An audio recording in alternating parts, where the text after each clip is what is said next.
इडली पिठा समस्ते बनवाई चाहती एकदम गोल गोल नरम नरम तुड़ा भली स्पंजी और इडली भीतर एकदम दानादार टेक्सचर हो किंतु किछटा मिस्टेक जगु आमे ए भली परफेक्ट इडली पिठा बनै पार नथांती। आज वीडियो रे मु शेयर करबी आपण मानक सहित से सब छोट छोट टिप्स एंड ट्रिक्स जो थे कि आपण माने परफेक्ट इडली पिठा बनै पारिबे। वीडियो को फुल देखंतु। आशा करबी कि आज रे रेसिपी आपण मानक निश्चय पसंद आसीबो। भल लगे वीडियो को लाइक करंतु, शेयर करंतु और चैनल में जदि आपण माने नुआ ताले प्लीज सब्सक्राइब करंतु। फेसबुक पेज रे देखुतले फॉलो करंतु। इंग्रे हमें हमर जो इडली रो बैटर बा आण को प्रस्तुत करबा। इडली पिठा रो आण बा बैटर बने पई एठी गोटे बाउल रे मु नेछि 3 कप अरुआ चाउल। जो अरुआ चाउल को हमें प्राय तो घर माने करे व्यवहार करछे तो 3 कप माने 600 ग्राम रो एठी अरुआ चाउल अछि। आपण माने अरुआ चाउल जागा रे जदि इडली राइस मिलुची सेटा मध्ये नै पारिबे। आ मेन कथा हला आपण माने गोटे जागाटे सेट करंतु सब जिंस मापिया पाई, जेमति कि मेजरिंग कप हे गला बा चा पिया कप हे गला बा ग्लास हे गला, सेथिरे आपण सब जिंस मापि के नेबे ताहले आपणकर मापडा ठीक रहइबो, जदि पिठा भी परफेक्ट बनिबो। एबे हम चाउल को पानी देकी 4-5 थर भल भाबरे धोइबा। ए जो स्टार्च थाई चाउल रे से स्टार्च ता गला पर्यंत भल भाबरे धोइबा। एमति सफा पानी आसला पर्यंत धोईकी पुणी पानी देकी आको कवर करके रखिया साइड रे। आउ गोटे बाउल नै जेठी और सेथिरे आमे दबा से सेम कप रे मापिकी गोटे कप बिरी डाली। तो एडी मु चोपा छडा बिरी डाली नै छि, कि मार्केट रे मिले। आपण चाहिले चोपा लगा बिरी डाली भी एठी नै पारिबे। तो 3 कप अरुआ चाउल पई गोटे कप बिरी डाली जदि ग्राम्स रे मु कहबी ताले 200 ग्राम रा बिरी डाली अछि। 3 भाग चाउल हले गोटे भाग बिरी। 600 ग्राम रा अरुआ चाउल पई मोडी 200 ग्राम रा बिरी डाली नै छि। तो एबे पानी देकी हमें बिरी डाली रे 4-5 थर धोई नबा। आ एथिरे पुणी सफा पानी दे दबा। आ ता सहित हमें दे दबा एथिरे आधा चम्मच रो मेथी दाना। मेथी दाना एमतिरे भी पेट पई बा डाइजेशन पई बहुत बढ़िया। आ एथिरे हमें यूज करछे एथि पई हमर जो बैटर बा आण को हमें फॉर्मेट करिया पई रखिबा, सेटा भलो भाबरे फॉर्मेट हे परिबो। तो आपको देके गोड़े दबा और घोड़े दबा। एबे हमें चाउल और बिरी डाली को कम से कम 5-6 घंटा बतुरिया पई छाड़ीबा। जेते भलो भाबरे बतुरिबो भलो भाबरे बाटी हबो, पिठा भी बढ़िया बने। आ एबे देखंतु हमरा 5 घंटा पूरा हे जाईची। बिरी और चाउल बढ़िया भाबरे बतुरी जाईची। चाउल को हमें भलो भाबरे धोई कि तार एक्स्ट्रा पानी को बाहर कर देबा, किंतु बिरी डाली को हमें आ धोइबानी। ए जो पानी देखुछंदी ए पानी को हमें व्यवहार करबा बिरी चाउल बाटिया पाई। बतुरा हेतिबा बिरी पानी रे हमें यदि बिरी चाउल को बाटिबा ताहले हमर जो आणटा बढ़िया भाबरे फॉर्मेट हवा पाई सहायता करिवो। तो एबे हमें जो बिरी पानी को आ गोटे जगह को बाहर करके साइड रे रखबा, हमें परे व्यवहार करबा। आ एपटे नबा आ गोटे छोट गिन्ना और सेई गिन्ना रे हमें दबा आधा कप चूड़ा। तो 3 कप चाउल जो नेइथिली गोटे कप बिरी नेइथिली और सेई कप रे मापिकी आधा कप चूड़ा नेइची। चूड़ा नबा द्वारा हमर पिठाडा व्हाइट बनिबो और स्पंजी बनिबो। एबे हमें चूड़ा को भलो भाबरे धोई नबा 2-3 थर। तापरे एथिरे आउ टिके पानी देकी आगो 5-10 मिनिट बतुरिया पई छाड़ीबा। जेते बेले आपण बिरी चाउल बाटिबे तार 10 मिनिट पूर्वरु चूड़ा को बतुरेबे। तो ए जो चूड़ा बतुरा को रखिबा साइड रे। एबे नबा गोटे मिक्सिंग जार। प्रथमे हमें बिरी को बाटिबा। तो मिक्सिंग जार रे अत्यधिक बिरी देकी थर करे बाटिबेनी, अल्प अल्प बिरी देकी हमें से जो बतुरा बिरी पानी को देकी आको चिकण करके बाटिकी नै आसीबा। एकदम स्मूथ करके हमें एठी बाटिबा बिरी बटा को। ध्यान रखंतु बिरी को आपण कम कम देकी मिक्सिंग जार रे बाटंतु ताकि आपनकर बिरी बटाटा एकदम स्मूथ हेकी बाटी हबो। एकदम चिकण करके हमें बिरी को बाटिबा। आ हते देखो बिरी बाटला बेले पानी रो व्यवहार करबेनी। जेतिकी बिरी बाटिया पई पानी दरकार होची बस सेतिकी पानी देकी बहलिया और चिकण करके बाटी नबा।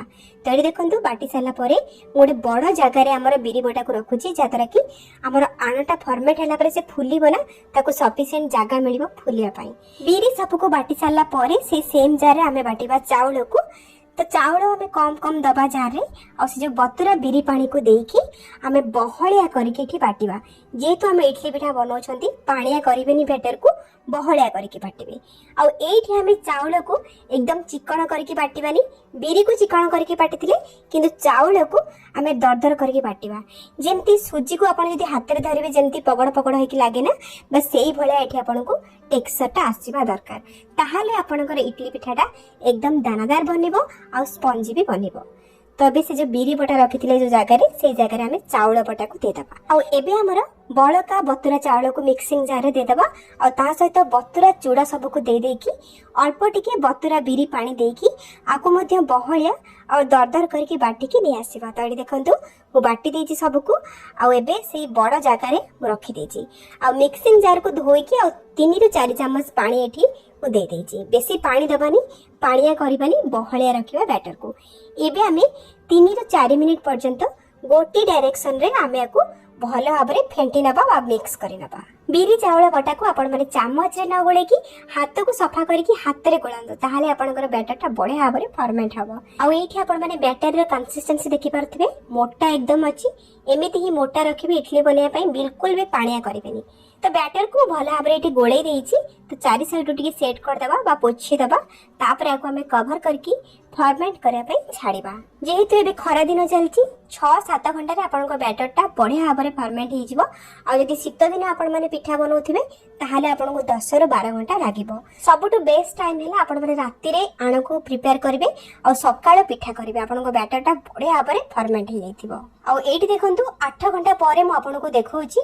आ एठी आपन माने भाबुथिबे जे मु लीड एठी चेंज कर देछि। एक्चुअली 7 घंटा रे म चेक कला बेल को बैटर बहुत ऊपर को फुली की तळे पड़िबा स्टार्ट हो जाइथिला। तेनु करे मु तळे देखंतु गोटे प्लेट रखि देछि आउ मु लीड भी चेंज कर देली जेहेतु जागा हलानी। तो एठी आपण माने देखि पारथबे केते उच्चा हाकी फुली छि केते की बैटर थिला आ केते ऊपर को आसी बैटर। आ यार कंसिस्टेंसी भी मु आपण को देखौछि देखंतु एकदम जालीदार हे छि हमर एठी बैटर। एम्ति देखि के लागु छि जेम्ति हमें इनो पकाई देइ छै सेही भଳି लागु छि देखंतु केते एयर बबल्स आछि बढ़िया भाव में एठी हमर बैटर फॉर्मेट हे छि। एमिति हेले हमर पिठाटा एकदम स्पंजी आउ जालीदार बनिबो। जेहेतु हमें खरा दिने बैटर को बनौचे तो 6-7 घंटा रे भी फर्मेंट हो जाउची। शीत दिने 10-12 घंटा लागि जिवो। आ एठी हमें बैटर को अत्यधिक गोळी देबानी नाही तो जो एयर बबल्स गुडा आछि से सब खराब हो जिवो पिठा स्पंजी बनिबनी। जेतिके पिठा बनेबा सेतिके गोटे जगह को बाहर कर देबा आ बळका बैटर को हमें फ्रिज रे स्टोर करके 4-5 दिन पर्यंत रखि परिबा। आ जेतिके बैटर रे पिठा बनेबा सेतिके बैटर ही लूण पके की गोळे की पिठा करबा। आ जोटा आपण स्टोर करिवे सेथरे लूण पकेबेनी सेमिति ही फ्रिज रे स्टोर करिवे। आ ए देखंतु लूण पके की हल्का हाथ रे आको गोळेबा बहुत जोर से गोळे देबेनी जेमति की कहितली जो बबल्स गुडा का आसी बा एयर पॉकेट्स गुडा कटी बनी छि से सब खराब हे जो पिठा स्पंजी बनिबेनी। हल्का टिकी गोळे सला परे हमरा बैटर पिठा करिया पे एकदम रेडी। आ एठी म आपन को जूम करके देखौछि देखंतु बैटर रा टेक्सचर कंसिस्टेंसी आ केते जालीदार एयर बबल्स आछि देखंतु। एमिति ही रहिले पिठा परफेक्ट बनिबो आ कंसिस्टेंसी परफेक्ट अछि। आठो पानिया करिवेनी एमिति मोटा रखिबे। आ एपटे इडली सांजे रे पानी बसे दीची पिठा करिया पई से गरम होइला भितरे आमे एपटे इडली सांजे रे हल्का टिके तेल लगै नबा हमर बैटर को एथरे फिल करबा।